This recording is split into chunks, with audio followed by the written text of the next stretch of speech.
In this video, we will discuss factoring when A is prime, i.e. when A is divisible only by 1 in itself using the guess and check method. First, let's consider this first example. So the difference in these types of problems is that now we will see that the value in front of the A, because again, if we're talking about standard form of a quadratic, it's ax squared plus bx plus c. So now we will notice that the value of A is no longer just 1, or since it wouldn't be written there. Instead, now it actually has a value. So rather than being able to use just A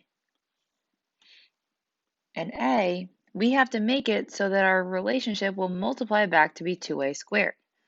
In order to get 2A squared, we have to have 2A times A. So I can fill in that this should be a 2A and an A. Now we need to figure out which pair of numbers multiplies to negative 10, and when we plug them in, is going to add to give us back this value of 1a. In order to do that, if I list my numbers that multiply to negative 10, I could have 1 and negative 10, negative 1 and 10, 2 and negative 5, and negative 2 and 5. Now, in order to check this, we have to go through the process of guessing and checking because we can't be sure from the start where they should fill in. So we know that we are filling in to these two parentheses. I have my first parentheses and my second parentheses. Now you can start and do this in any order you would like. For the purposes of my examples, I'm just going to go right in order. So if I were to fill in the first set of numbers that I have here, I have 1 and negative 10. So I can fill in plus 1 minus 10. What we want to check is when I multiply this pair together plus this pair needs to add to equal this value from up above. So it needs to add to equal 1a. So if I were to check for this one, the 1 times the a gives me a value of a, and the 2a times the negative 10 gives me a value of negative 20a. Now when I add the a plus the negative 20a would give me a value of negative 19a, so it doesn't work. Now we can also check, let's say instead of writing 1 and negative 10, I'm going to flip the order.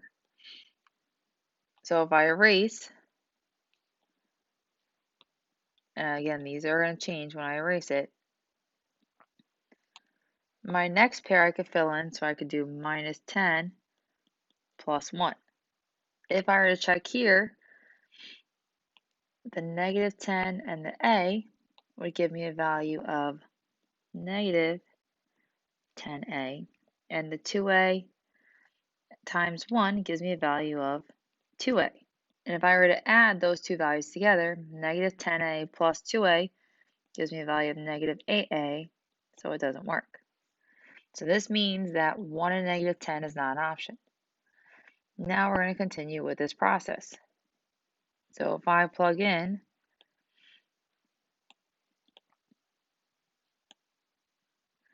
the next pair of numbers I have would be minus 1 plus 10. So if I were to do that, the negative 1 times a is negative a, and the 2a times 10 is 20a. If I were to combine those two, give me a value of 19a, so it doesn't work. Now let's try flipping the relationship. So instead of having negative 1 times 10, I'm going to have plus 10 and then minus 1.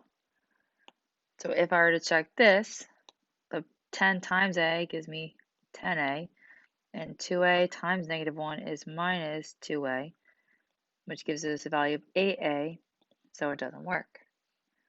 So now I have another set that does not work. And again, we can see that this becomes a long process, but you'll begin to see trends that'll help you get through it a little bit quicker with the more examples you do. For the next one, I'm going to try 2 and 5. So I'm going to put plus 2 minus 5. If I plug this in, this gives me a value of 2a, and 2 times -5 is -10a. So if I add those two, it gives me a value of -8a, so it doesn't work. And now let's try switching them. So let's rewrite it as -5 plus 2. So this would give me a value of -5a, and 2a times 2 gives me a value of 4a. Now this gives me a value of -a. It's not quite right, it's really close, but it's not a positive a, so this would not work, which means 2 and -5 does not work. Now if I keep going, the next pair I have is -2 and 5, so I can fill in -2 plus 5. This gives me -2a, and 2a times 5 is 10a, and when I add those two, it gives me a value of 8a, which does not work. And then lastly, I'm going to try flipping them. So it would be plus 5 minus 2, which would give you a value of 5a minus 4a, which adds to equal 1a. So this tells us that our pair of numbers that works and our final answer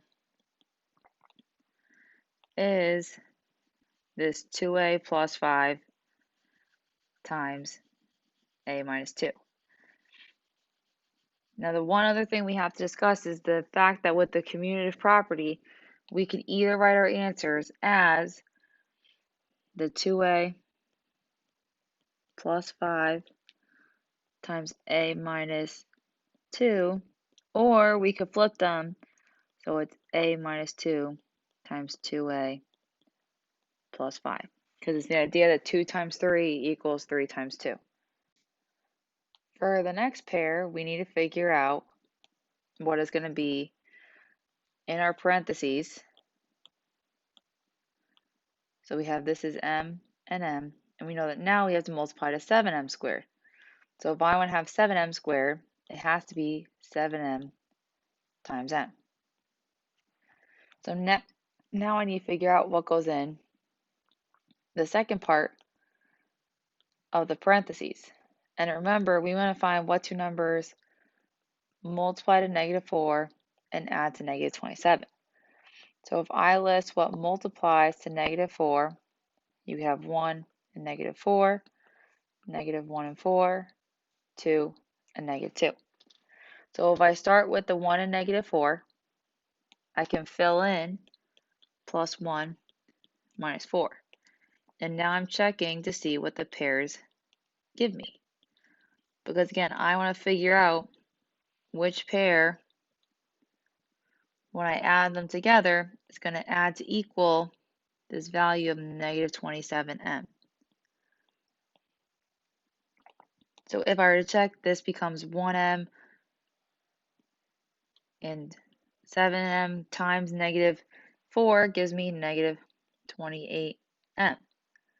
If I combine those two, this is going to give me a value of -27m. So we already have our solution is the 7m plus 1 times the m minus 4. In this example, we now need to set it up so that we find our factors so they multiply to 5n squared. So we know that in order to get 5n squared, I would have to have 5n times n. So I can fill in that this would be 5n times n. Now I'm checking which pairs I should fill into the blanks so that I get that it multiplies to 18 and they add to 19. Now if I list what multiplies to 18, I could have 1 and 18, negative 1, negative 18, 2 and 9, negative 2, negative 9, 3 and 6, and negative 3 times negative 6. So if I begin by plugging these in to test out which pair works, let's say I start with the 1 and 18. So I have 1 and 18. If I were to do this, we're going to say that we want to say if I have this pair plus the product of this pair needs to add to equal 19n. So if I were to do this, when I check, the 1 times n gives me a value of n, and the 5 times 18 gives me a value of 90n.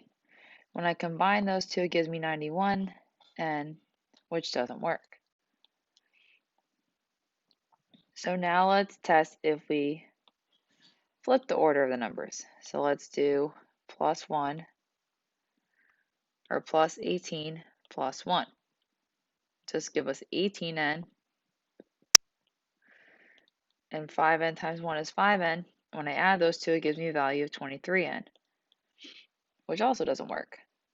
So this means that we can cross out the 1 and 18. Now let's try the same process with the 23n, or with the negative 1 and the negative 18. So if I want to go, let's say substitute minus 1, minus 18, and if I were to do that, the minus 1 times 9 gives me a value of negative n. 5n times negative 18 is negative 90n, and when I combine those, it gives me a value of negative 91n, which does not work. So now, if I flip the numbers, I'm going to say that I have negative 18 and negative 1 will give us a value of negative 18n, and 5n times negative 1 is negative 5n, and when I combine those, it gives me negative 23n, which also doesn't work, telling us that negative 1 and 18 is not a possibility. Then from here, the next example I have is 2 and 9. So if I fill in plus 2 plus 9, the 2 times 9 gives me a value of 2n, and the 5 times 9 gives me a value of 45n. And when I combine 2n and 45n, it gives me a value of 47n, which does not work. Now let's test if we switch the order of the numbers. So instead of having plus 2 plus 9, I'm now going to have plus 9 plus 2. When I do that, I'll get 9 times n is 9n, and 5n times 2 is 10n. And when I add the 9n plus 10n, it gives me a value of 19n, which means that our factors are the 5n plus 9 and the n plus 2. In this next example, we're going through the same process. However, now we have to make sure we check for a greatest common factor. So we want to see what is the greatest common factor of 8, 20, and negative 12. Now the biggest number divides into all three of those is 4. So if I were to divide all 4 terms by 4, I'm left with 4 with a 2x squared. 20x divided by 4 is plus 5x, and 12 divided by 4 is minus 3. Now we know that we need to have the terms multiply to 2x squared. In order to get 2x squared, we're going to have 2x times x. So if I set up my factors, I'm going to have this is 4. These are going to be 2x and x. And we have to figure out what fills in these blanks so that I would have